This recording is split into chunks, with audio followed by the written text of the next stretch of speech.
Bonjour, bonjour à vous sur Twitch, rebonjour sur Facebook.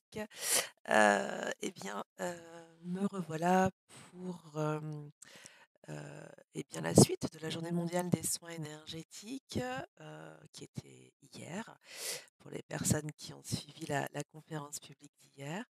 Et puis, je vous retrouve aujourd'hui, pour parler, de l'éthique dans la pratique des soins énergétiques. De fait, ce live ou ce replay, si vous regardez en replay, va plutôt s'adresser aux professionnels et à vous professionnels, même si vous ne l'êtes pas, vous avez le droit de regarder et de poser aussi des questions, mais à vous professionnels, je vous invite à partager et à commenter ce que ça évoque pour vous, l'éthique dans votre métier. Et évidemment, quand je parle de soins énergétiques, je parle toujours, au sens large, heu voilà, je vais balayer un petit peu les choses. Je vous cache pas que je suis pas très en forme, donc je pense que je vais faire, assez court, et sans doute reprogrammer, quelque chose, où on pourra peut-être être en visio entre professionnels, si cette idée vous tente. Eh bien, envoyez-moi, soit un MP, sur Facebook, ou Twitch, ou alors, vous m'envoyez, un mail via mon site, www.reiki-soin au pluriel.bzh, pour pouvoir en discuter. Je pense qu'on a un intérêt à pouvoir en échanger, à poser des choses. On va en parler juste après, justement, sur le fait de ne pas rester esseulé. Voilà. Eh bien, écoutez, on va pouvoir, rentrer dans le vif du sujet. J'attends bien sûr, vos commentaires en parallèle. Alors, ce que je voulais aborder aujourd'hui, heu, eh bien, c'est de comprendre, ce que j'entends par éthique dans la pratique des soins énergétiques. Quelle est, aussi notre responsabilité en tant que professionnels? Et quelles sont, aussi les bonnes pratiques ou les moyens d'assurer une pratique éthique, hein? Parce qu'il y a le vouloir et il y a le pouvoir, et puis il y a ce qui se déroule dans la réalité. Heu, donc on peut avoir une bonne intention et se louper quand même, hein. Il faut rester quand même, assez lucide. Hem, Quand je parle, juste avant de commencer, pour les personnes qui ne me connaissent pas, je suis Sarah, Sarah Toussaint-Picard. Je suis magnétiseuse, j'ai un cabinet de soins énergétiques, à Plérin en Côte d'Armor, Bretagne. J'officie en cabinet et à distance depuis plusieurs années maintenant, et je travaille beaucoup avec les pierres, j'adore les pierres, donc je vais sans doute en parler encore, genre, même si j'ai pas prévu, en général, elles arrivent toujours dans mes discussions. Et puis j'ai à cœur, en fait, de travailler d'une manière éthique, et c'est quelque chose qui m'a semblé important de traiter cette année pour la journée mondiale des soins énergétiques, parce que, j'ai eu des retours, j'ai pu constater des choses qui m'ont blessée, heu, parce que, je pense que ça fait du tort à notre, profession, si, en tant que professionnel, eh bien, on n'a pas cette droiture et cette éthique dans la pratique. Voilà. Alors, un instant, j'arrive.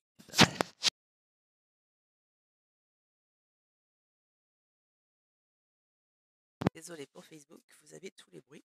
Je ne peux pas couper le micro. Alors, donc, hem, hop, hop, hop, si je reprends mes petites notes, parce que sinon je vais m'éparpiller. Ploup, si ça va bien, voilà. Pardon. Donc, être professionnel dans le monde de l'énergie, du magnétisme, c'est pas forcément quelque chose qu'on a toujours le sentiment d'avoir choisi, mais ça déboule un petit peu dans nos vies en général, comme ça s'impose à nous quelque part. Bon, je pense qu'on peut être assez d'accord sur le fait que, ça a été choisi, bien avant. Mais mais on ne le vit pas forcément comme ça. Enfin, en tout cas, j'attends vos témoignages là-dessus. Ça me serait sympa de pouvoir, discuter de cela. Hem, Ce qui est certain, c'est que, il me semble qu'on ne peut pas, intervenir, d'une manière, à la fois, forcée auprès des autres. On n'a pas à s'imposer.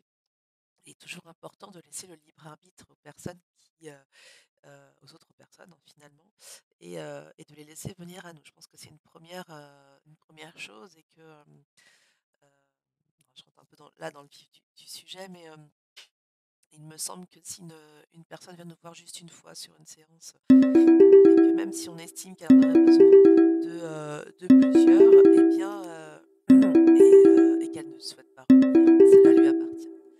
Là, l'éthique se positionne sur le fait de prévenir la personne, en tant qu'experte de son domaine, mais, de ne pas lui imposer, de ne pas lui imposer tout simplement, notre intervention.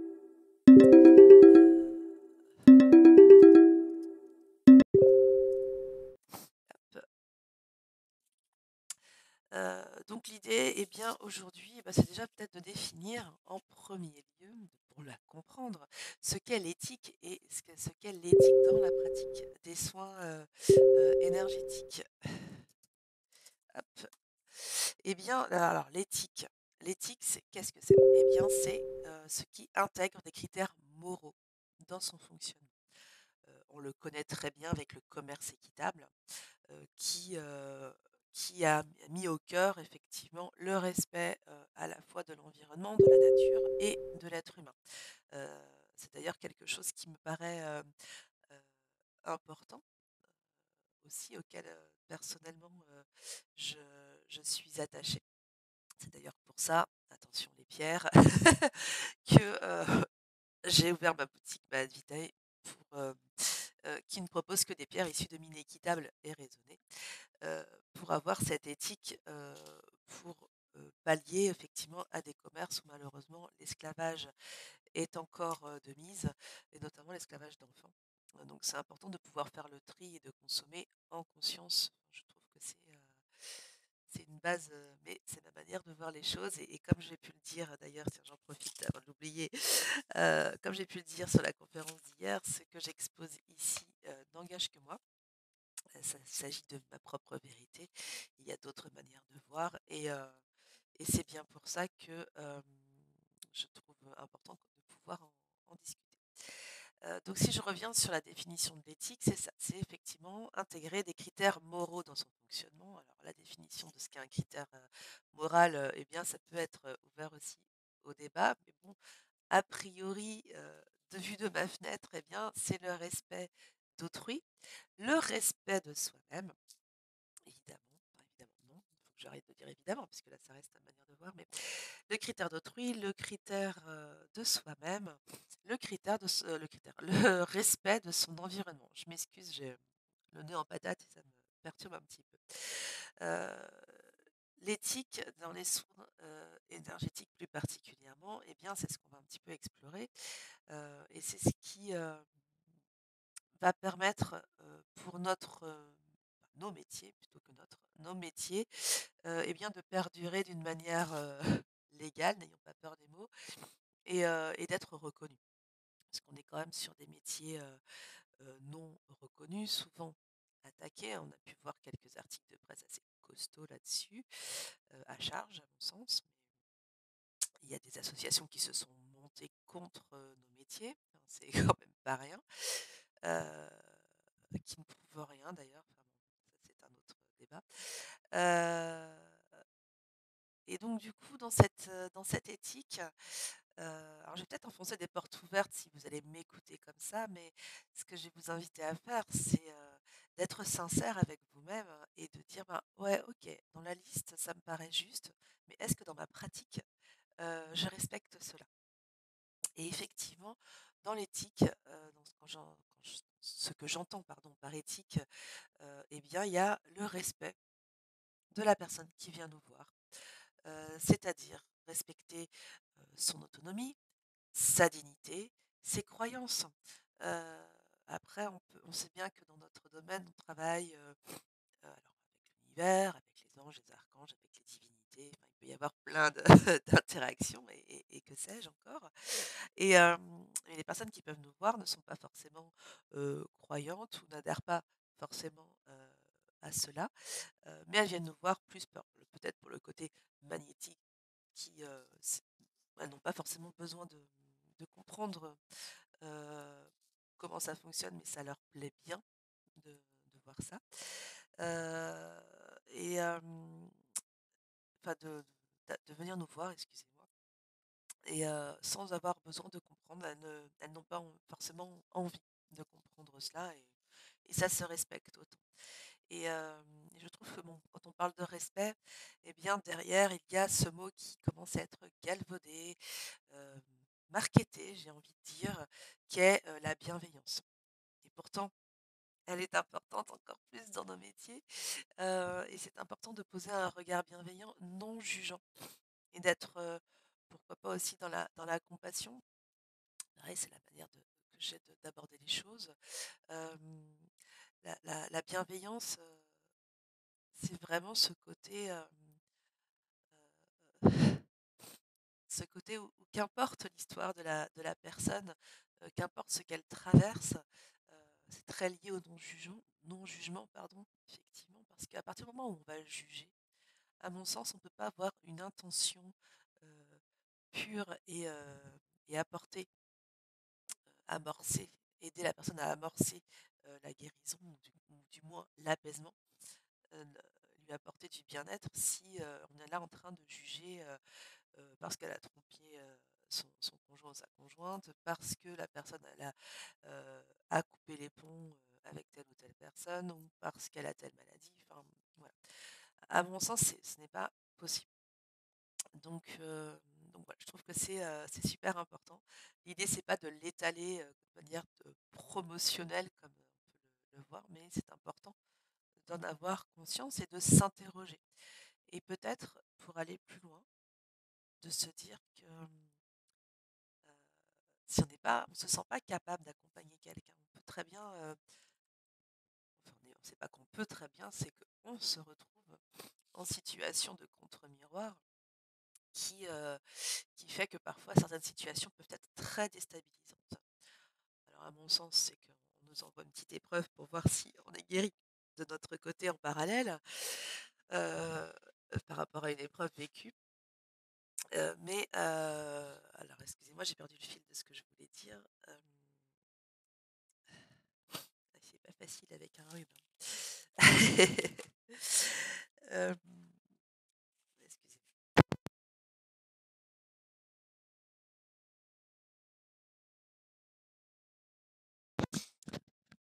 Oui, en tous les cas, ce qui me paraît important, c'est, d'avoir l'honnêteté, heu, de réaiguiller la personne si on ne se sent pas apte à pouvoir l'accompagner parce que son histoire vibre trop avec la nôtre, par exemple. C'est ce que je voulais dire. Hem, donc si on continue sur l'éthique, eh bien, on va pouvoir parler de l'intégrité professionnelle.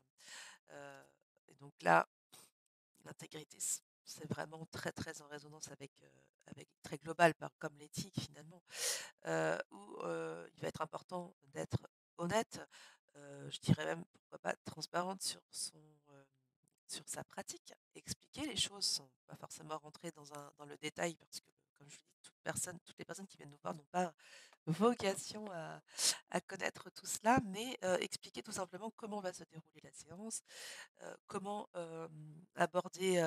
vont être abordées les choses et puis, expliquer ce qui se passe finalement et ne pas, laisser la personne dans le flou. Heu heu, il est important de respecter, aussi cette confiance, dont je parlais qui est accordée par les personnes qui viennent nous voir et ne pas en abuser. Ne pas en abuser, c'est, ne pas faire de vente forcée, enfin, ça paraît tellement logique, mais ça va mieux en le disant, comme dirait l'autre. La confidentialité, évidemment, heu, c'est en lien avec le respect, j'en ai un petit peu parlé. Heu, la vie privée des personnes, j'en parlais hier effectivement. Hem, souvent les personnes, quand elles arrivent, à mon cabinet, je ne sais pas si vous l'avez, remarqué, je pense que oui, mais heu, elles sont à peine assises que, elles me racontent, des éléments des plus intimes de leur vie, alors que c'est la première fois que je peux les rencontrer. Et c'est assez troublant parfois d'ailleurs parce que, ça va directement là. Alors ce qui est très bien puisque ça veut dire que les personnes, les clientes, les clients qui viennent savent pourquoi finalement ils ont pris cette séance et c'est très, très bien puisque ça permet heu, d'avancer plus loin et plus vite pour elles et pour eux.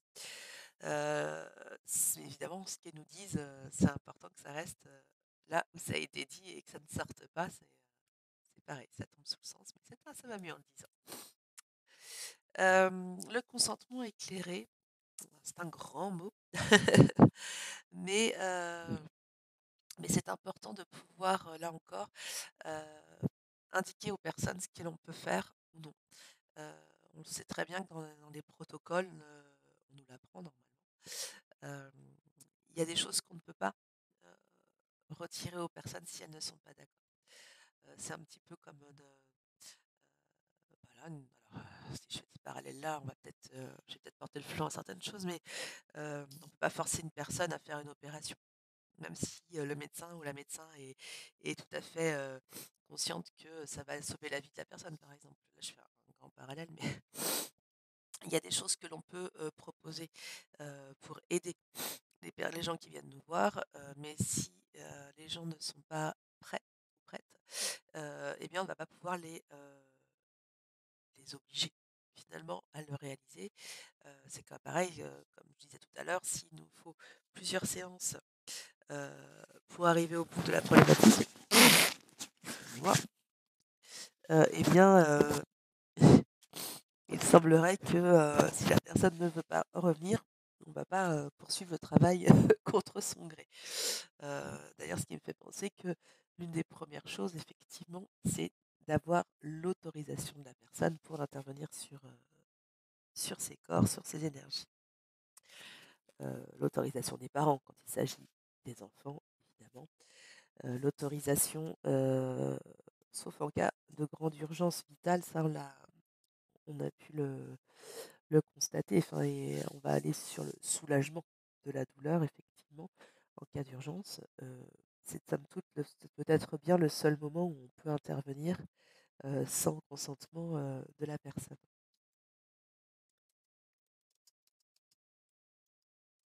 Hop.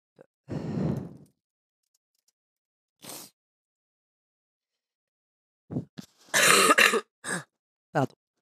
Sur les compétences, professionnelles, là, c'est plus peut-être attendez, je suis désolée, ça doit pas être très agréable pour vous, ces mouchages. Sur les compétences professionnelles, bien, il me semble que, finalement, comme tout métier, il est important, d'avoir une forme de formation continue. Alors, dans notre domaine, il y a les initiations, il y a les stages, il y a les formations pratico-pratiques, mais à mon sens, il y a aussi beaucoup, la lecture, les podcasts, le partage d'expériences entre nous, peuvent être vraiment, importants pour pouvoir avancer. Heu, ce qui, heu, ce qui ouais, on peut en parler juste après, juste après.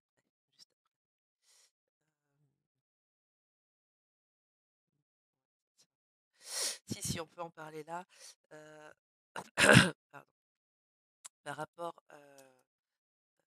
par rapport à ça. Les compétences professionnelles, je mets ça un peu là, mais bon, on pourrait en parler autrement. Eh bien, ça va être de, pouvoir, avoir finalement un suivi, ne pas rester seul, ça me paraît aussi primordial, et d'avoir un suivi, alors mentoré, coaching, qu'importe, et d'avoir un suivi aussi, à mon sens, psychologique, pour éviter, cette histoire de miroir, de contre-miroir, et cetera, et ne pas, plonger finalement dans l'histoire de quelqu'un d'autre en pensant guérir ses propres blessures. En tant que praticienne, en soins énergétiques, en tant que magnétiseuse, ça m'arrive d'avoir effectivement des personnes qui viennent à moi et qui ont une histoire assez similaire et c'est toujours important, de ne pas se projeter, de ne pas tomber dans le pathos non plus et de se dire que même si l'histoire est similaire, la personne, n'est pas nous et que son chemin n'est pas le nôtre, et que si on a bien bossé, si on a travaillé sur nos blessures et cetera et a priori si elle arrive chez nous, c'est qu'on va pouvoir l'aider. Cependant, tout ne se fait pas forcément, par miracle et par magie, et c'est important d'avoir ce recul, de faire ce pas de côté, me semble-t-il, pour, pour se dire: «OK, mais est-ce que je suis apte de l'accompagner ou est-ce que c'est trop souffrant là pour moi?» Et c'est là où, avoir un suivi, avoir une tierce personne avec qui, en échanger, eh bien, je trouve que ça permet d'éclairer l'esprit, de mettre, du rationnel, de pouvoir entendre aussi d'une autre personne, «Non mais là, en fait, c'est pas OK là ce que tu vas pouvoir faire avec cette personne, voilà. Ça permet de mettre ses idées au clair et de pouvoir réorienter la personne si on ne se sent pas apte ou au contraire, valider le fait que, bah, non, tout va bien chez nous, tout va bien. Ça serait tellement formidable. En tout cas, sur ce point-là, tout va bien et qu'on va pouvoir accompagner la personne. Donc, ça me paraît important.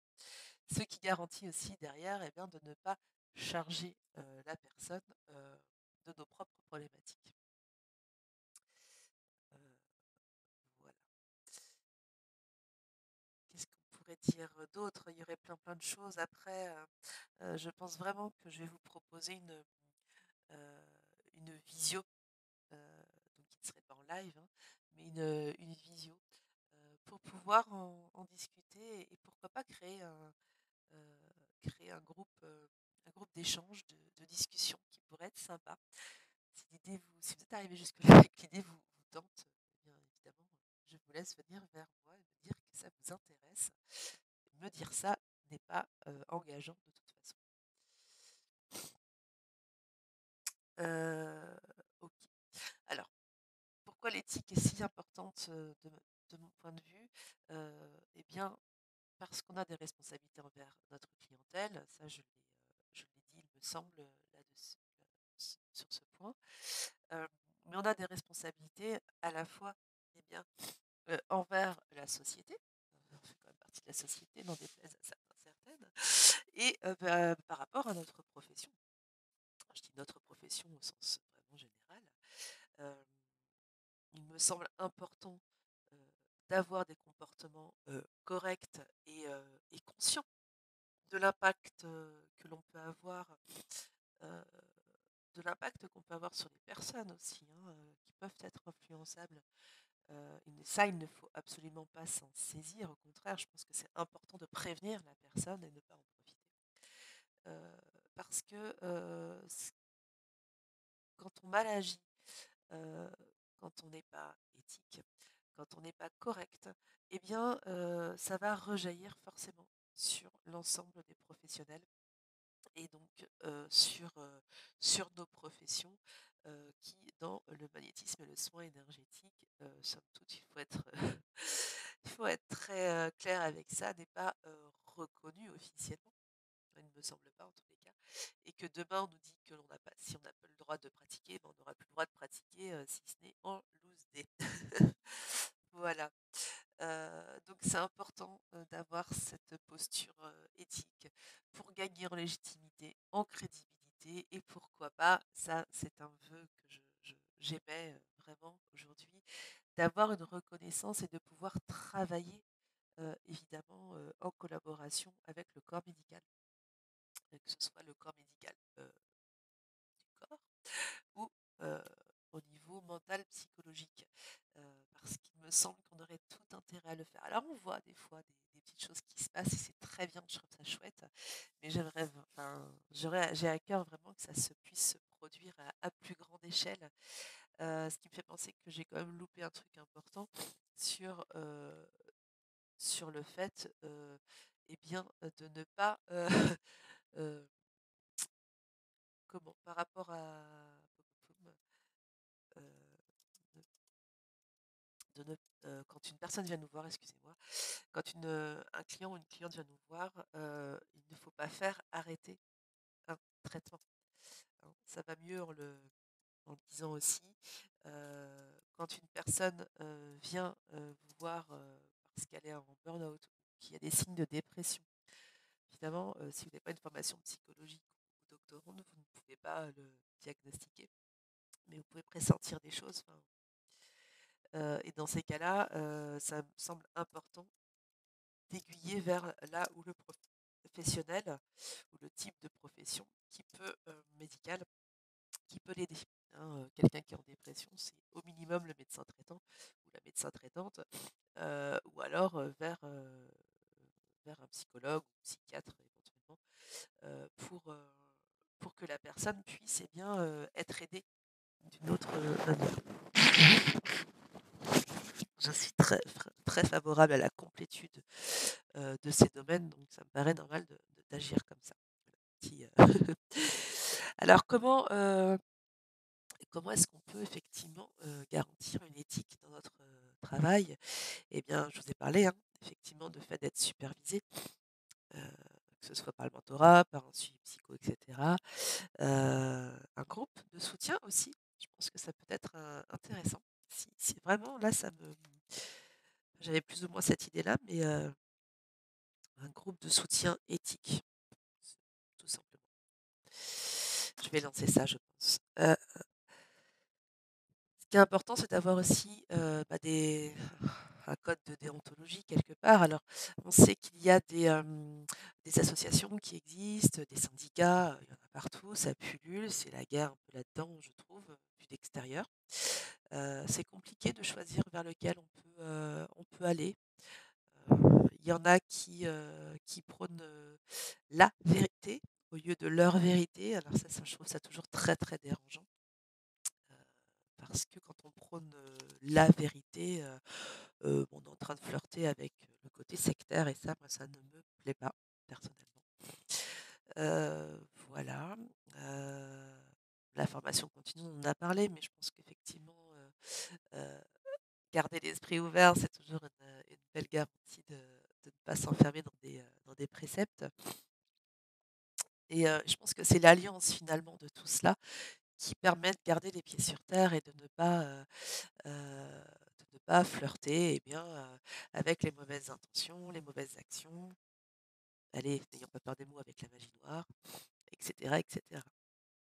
Heu, il y a peut-être d'autres ressources, d'autres outils, hein. Je détaille pas parce que ouh là, j'aimerais vraiment mieux, en discuter, de vive voix avec vous, heu, mais il me semble que ça pourrait être intéressant heu et bien de réfléchir à d'autres choses et pourquoi pas effectivement, à cette histoire de groupe. J'en reviens toujours là, mais je pense que c'est le message du jour. Pardon. Et bien, je pense que je vais arrêter là. Je suis assez essoufflée là avec mon rhume. Je voulais quand même ce petit live, ce matin. J'espère que ça va amorcer de belles choses, vraiment. Si, mon message vous a paru à peu près clair, malgré qu'il soit enrhumé, heu et que ça vous parle, je vous invite, vraiment à me contacter. Heu, J'en ai un du soir, hop, je vous mets l'adresse ici, hop, hop, voilà, je la mets là et je vais la remettre dans les commentaires, sur Facebook, également. Je vous remercie toutes les personnes qui, vont regarder le replay, heu et puis, qui ont peut-être regardé le live parce que je peux pas tout voir sur Facebook, notamment. Et puis je reste à votre disposition, mes chers collègues, pour, discuter avec vous, eh bien, de notre avenir. Très, très belle journée. Merci du fond du cœur d'avoir été là. Ciao.